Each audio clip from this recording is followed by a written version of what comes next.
figurinha só para ilustrar o esforço que vocês devem ter. Talvez o esforço seja bem menos do que o desse rapaz aí, ok? Bom, o primeiro termo que está dentro do parênteses, quando você calcula a derivada parcial, note que esses termos que dependem da coordenada y e da coordenada z, quando a gente faz a derivada parcial, nós podemos tratar eles como constante, tá? A gente pode tratar como uma constante, e eu só derivo a função seno que depende da coordenada x. O que você faz é fazer uma regra de cadeia aqui, uma regra da cadeia. Você deriva primeiro a função seno da cosseno e depois deriva o que está dentro do argumento do seno. Quando eu derivo isso aqui, sobra um termo aqui que é o nosso número de onda. Tá? Então, fazendo a segunda derivada, tá? Fazendo essa segunda derivada, a derivada do cosseno dá menos seno, e aqui surge mais um termo, mais um número de onda. Então, esse número de onda eu multiplico com esse, dá número de onda ao quadrado, o sinal de menos vem daqui, ok? E esse A vezes as funções seno é a função de onda completa. Aí, por analogia, você pode ver que se você fizer essas contas, você vai encontrar a mesma coisa para a coordenada y e para a coordenada z. Quem está acompanhando os fóruns direitinho, vocês podem ver que o tutor Samuel tem dado uma ajuda muito grande aí. Eu acredito que essas etapas aqui ele fez botou lá no fórum, ficou muito bom. E eu quero aproveitar também nessa etapa do vídeo para parabenizar vocês pela interação. Estou sempre acompanhando lá. Não estou postando nada, mas estou acompanhando lá o comentário de vocês, ok? Está muito bom. Então, possamos continuar assim para lograrmos êxito no nosso curso, ok? Bom, se nós fizermos a substituição das equações 23, 24 e 25, deixa eu voltar aqui só para vocês verem. Equação 23, essa primeira aqui que nós obtivemos, seria o primeiro termo do parênteses.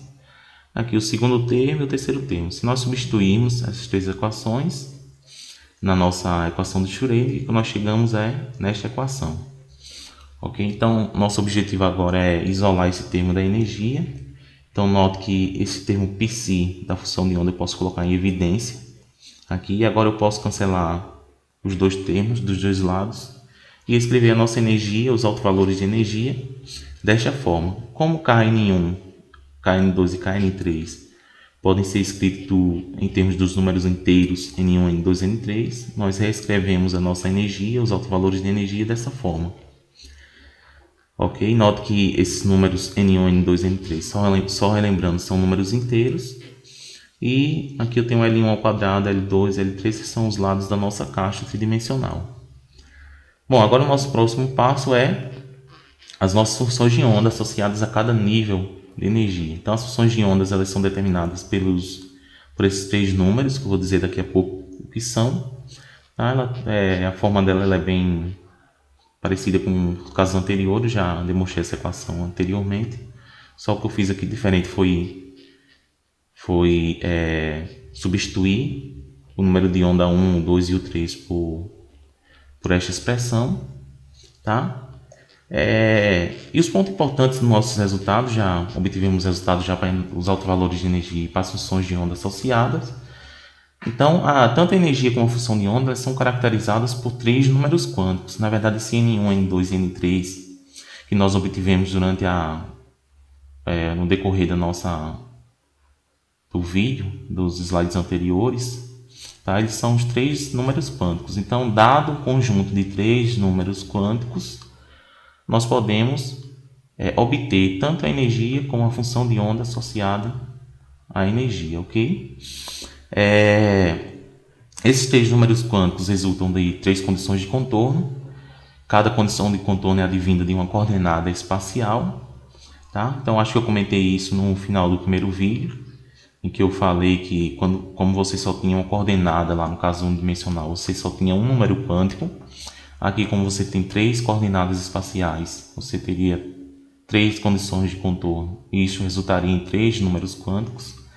E um fato interessante desse nosso resultado é que os números quânticos são independentes, ou seja, não existe uma relação entre N1 e N2, nem entre N1 e N3, nem uma correlação entre os números quânticos. Então a gente diz que eles são independentes. Entretanto, existem situações em que estes números quânticos são interdependentes, como é o caso que nós veremos do átomo de hidrogênio.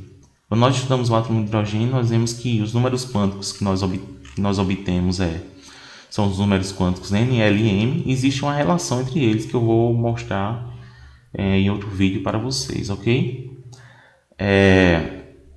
Agora vamos particularizar o nosso problema, tá? Estudando o que acontece se nós tivermos uma caixa cúbica.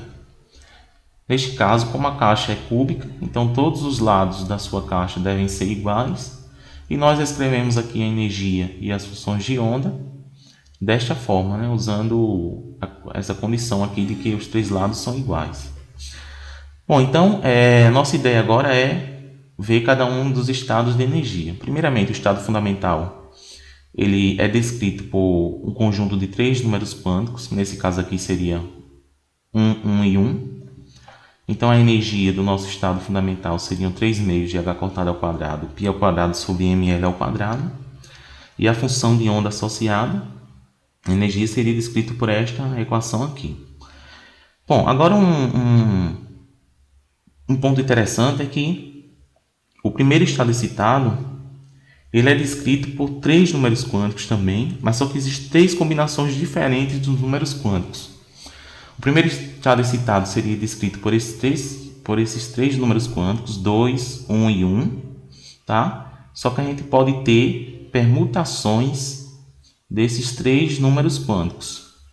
Então, se a gente lembrar um pouquinho lá de análise combinatória, aqui nós teríamos permutações de três números, onde 2 são repetidos. Isso nos daria 3 fatorial sobre 2 fatorial, ou seja, 3 fatorial sobre 2 fatorial dá 3. Então, nós teríamos três conjuntos de números quânticos diferentes que resulta para nós em 3 valores de energia.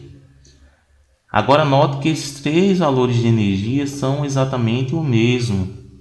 Nós temos 3 valores de energia iguais. Aí note que para cada energia eu tenho uma função de onda associada. E as funções de onda para cada energia são todas diferentes. Então, quando nós temos um nível de energia a qual estão associadas duas, 3 ou mais funções de onda, nós dizemos que esse nível de energia é chamado de degenerado. Ok? Então, nós temos aqui um nível de energia degenerado. Ok? E eu vou fazer uma pergunta para vocês, mas antes de fazer uma pergunta, esta indagação, eu queria fazer o seguinte comentário de que essa degenerescência, tá? Ou degeneração, podemos dizer assim, nesse caso aqui, a gente tem uma degeneração tripla, né? Porque nós temos 3 funções de onda que correspondem ao mesmo, a mesma energia, ao mesmo alto valor de energia. Só que essa degeneração ela pode ser quebrada, podemos dizer assim, se nós quebrarmos a simetria do problema.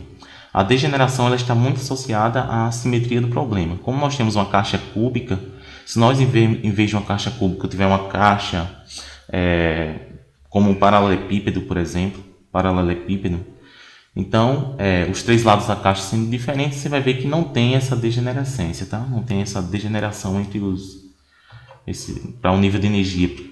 Tanto para o primeiro nível de energia como para o segundo, você não tem essa degeneração. Bom, eu fiz essa pergunta aqui só para a gente aplicar o que a gente tem aprendido aqui. Então, se eu perguntasse quais os valores dos números quânticos que descrevem o segundo estado excitado. Eu sei que para o primeiro estado excitado eu tenho N1 igual a 2, N2 e N3 igual a 1 e as suas permutações. Agora, qual será o segundo estado excitado? Será que seria 1, 2, 2 ou seria 1, 1, 3? Bom, a gente pode responder essa pergunta se nós voltarmos aqui no slide anterior para a forma da energia. Bom, a gente tem pela forma de energia, tá? Que a energia é dada por h cortado ao quadrado vezes π ao quadrado sobre 2ml ao quadrado. Quando você usa o conjunto de números quânticos 1, 2 e 2, Então o resultado aqui seria 1 ao quadrado dá 1, 2 ao quadrado dá 4, 2 ao quadrado dá 4. Então seria 1 mais 4 mais 4, 9. Se você pegar o outro conjunto de números quânticos, o N3 aqui seria 3, 3 ao quadrado 9. Aí você já dá para perceber que vai passar, né, aí vai ter uma energia maior. Então, 3 ao quadrado 9 mais 1 daria 11. Então, o conjunto de números quânticos que determinam o segundo estado excitado seria dado por 1, 2, 2. Tá?